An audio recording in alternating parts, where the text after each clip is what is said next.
to Team Five's final presentation for CSC 434. I'd like to thank Dr. Yu for being able to be part of this project. We had a good time. I hope we can transmit some of those vibes to you as well. Just a little bit of a preface here. This project may not necessarily be the most interesting from the standpoint of computer science, but from an artistic perspective, I think it's relatively rich.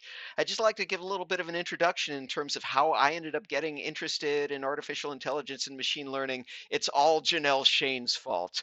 She is author of a blog at AIweirdness.com. She wrote a book as well called You Look Like a Thing and I Love You. She ended up getting that title from her attempts at training a machine learning model on pickup lines. It was interesting results.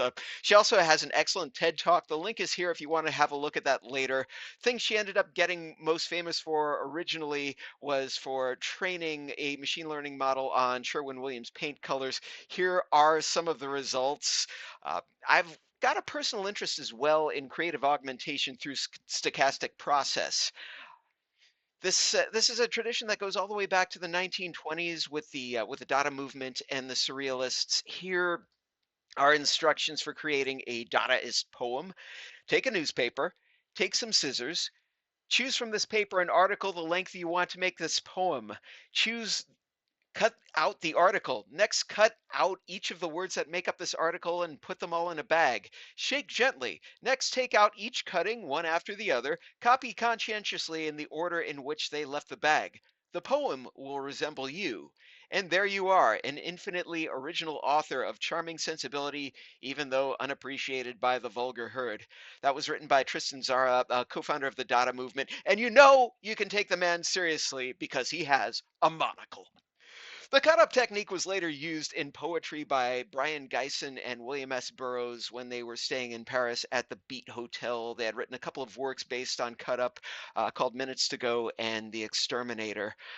Also of interest and relating as well as the conceptual poetry of Kenneth Goldsmith. He wrote a book called Uncreative Writing, on which he based his course at the University of Pennsylvania, as well as his manifesto, Uncreative Writing. He points out that we encounter so much text, somewhere around 100,000 words a day, if not more, so much text that we can't possibly comprehend it all. And he writes here, the flip side of digital language is its malleability. Language is putty, language to wrap your hands around, to caress, mold, strangle. The result is that digital language foregrounds its material aspect in ways that were hidden before. So you can take a canvas, fill it black with text, and work backwards subtractively. So that was of great interest to me as well. There was the direct inspiration of Botnik.org, who trained a neural network on names of bands who had played at Coachella, came up with their own list of band names, and they have this human created poster that got a bit of notoriety in the blogosphere. The thought was, neato, how do we do this? So I proposed a project to use DJ and performer names from the 19 years of the Detroit Electronic Music Festival and the subsequent Movement Festival, build a natural language processing model, and use text prediction to generate new names. I was appointed team lead by Dr. Yu, and I functioned as a facilitator. Anthony and Josh, my partners on this project, worked in parallel. We compared notes along the way and moved forward. Here's kind of a timeline in terms of what we ended up doing. We started off with collecting the source material. Most content came from the Wikipedia article, but other content came from assorted blog posts, old online forum postings, the Detroit Metro Times, Synthtopia, and Resident Advisor. A total of 1,160 names were collected. I know it's a relatively small set in regards to natural language processing training. It's also neither authoritative nor likely to be a complete set, but it was good enough for us to start training a machine learning model on. We process the text by removing the duplicates, converting all the text to lowercase, and filtering out non-ASCII characters. So, as far as selecting an algorithm was concerned, it was Anthony who came across TextGen RNN by Max Wolf first. TextGen RNN is a free and open source library for Keras TensorFlow and was written in Python. It uses recurrent neural network, specifically long short-term memory neural network, and on top of that, it was used by Janelle Shane, who developed some tools for it as well.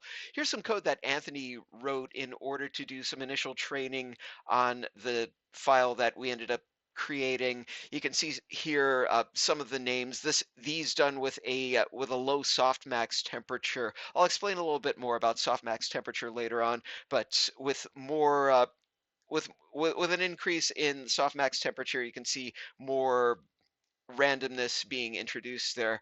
So in terms of what I ended up working with initially, I had found a blog post at thepythoncode.com by Abdurakix uh, that gave directions on doing LSTM model in vanilla Keras and TensorFlow. Here were some of my early results.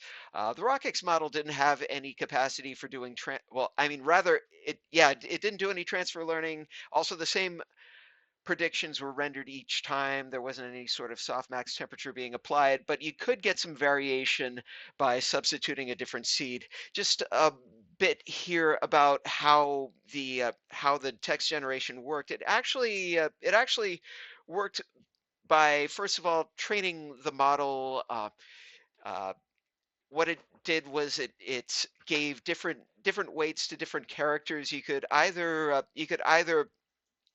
create a model based on individual characters or by training it on individual words. We ended up going with a character-based model. We did have some difficulties with TextGen RNN sometime in October when I had to do a reinstallation of it.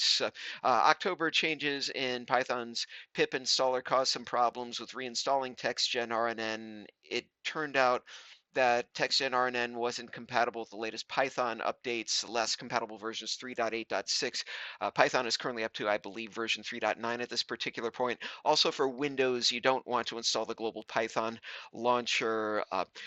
Here's a line here that essentially you needed to use the 2020 resolver feature in order to get TextGen RNN to install right. So, fortunately, dependent packages were installed automatically by pip. Uh, there were also some corrections that needed to be made to TextGen rnn.py itself. The responsibility for the set session module was transferred from Keras to TensorFlow, so you had to make some changes in the TextGen RNN code in order to reflect that. Documentation was also kind of sparse on TextGen RNN. I placed a link to Max Wolf's blog posting regarding TextGen RNN and how to use it. Also, what was useful was examining the code directly in TextGen RNN. Here's an example of some code that I ended up writing in order to train the model. You can see here that we're starting off with a new model. We are selecting a model with 128 different nodes in it, two different layers, made it bidirectional, and with 128 different character embeddings. And here it's just doing one epoch of training, but I ended up looping it later on. This was the code that I wrote in order to actually generate output. I put a couple of parameters in there. If you'll notice sys.argv over here, that's the first argument I ended up putting in was the number of DJ names or the number of lines generated. And then after that, I had a parameter where you can input the softmax temperature. Now, a bit about the softmax temperature. What that allows us to do is to add a bit more randomness into what was being selected. You can see here the algorithm that was used. First, you take all of the weights of the weights of the characters, and you would take the logarithm of it, and then divide that by the temperature, and from there you would take the result from step one, and you would use that as the exponent, calculate e to the power of step one, and those resulting values from step two would be normalized and returned. So what would this do? It would penalize higher probabilities more than the lower ones, so that the less probable character associations would have a higher chance of being selected. Uh, I myself also tried to attempt transfer learning. I didn't have too good of results. What I did was I initially started off with taking taking the text of Alvin Toffler's Future Shock and substituting the DJ names, and I ended up getting back errors with data shape. I had tried a third model at the suggestion of Dr. Yu. I used a model that was based on an LSTM RNN model in deep learning with Python by Francois Chaulier.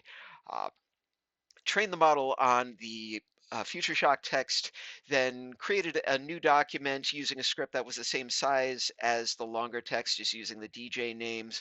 I successfully started training on the new text, but I subsequently overwrote all the data from the previous weights. The semester ended, so I really couldn't do much more with that, but I do know next time what we want to do is to do some layer freezing in order to get that to work. But the results were that predicted text often contained just the names that the model was trained on. Overtraining was a likely factor there, which you could resolve to a certain extent by increasing the softmax temperature. Max Wolf comments on the homepage of TextGen RNN, you will not get quality generated text 100% of the time, even with a heavily trained neural network. That's the primary reason viral blog posts and Twitter tweets utilizing neural network text generation often generates lots of text and curates or edits the best ones afterwards. All three of us want to do more work with this, and we're enthusiastic with doing more work with text generation and with neural networks in the future. Now, of course, you probably want to hear the generated DJ names. I made a little presentation. I hope you like this. Memorial Day weekend, May 29th to the 31st, Hart Plaza, Detroit, Michigan. Paxahow Entertainment presents Movement 2021. 3 days of the finest in electronic music with appearances and performances by The Disclosure, Electrofic, Pepe Lovesmith, Chick Flax, Glitch, Carlos Wilhite, Soul Goodfinger, Ultrana, DJ Space Tux, Kika, Fink Johnson, Ampfinger, Marcellus Hooper, The Black Cloud on the drums, Database Generals, Carl Death, The Dino Brothers, Death Acid, Skakes Kalenta, Punch Durkins, Seth the Digital, Lazy Fred, Panface, Andy Science, Jennifer Zirad, Brian in the Star, Milkman, Snortim, John, Guide, Metric, Bill Party, Radio Velvelian, Cute Death Wart Raver, Art Detroit, Ben Noise, Weedy Heed, Hell in the Hands, DJ Snowed, Space CIO, Newsyman, Autizo, Anon Bear, DJ Ginkin, Fatbox Collective, Normal Jane, and for the first time in the United States in 10 years, Daddy Drums. Tickets on sale now! Thank you so much. This was so much fun.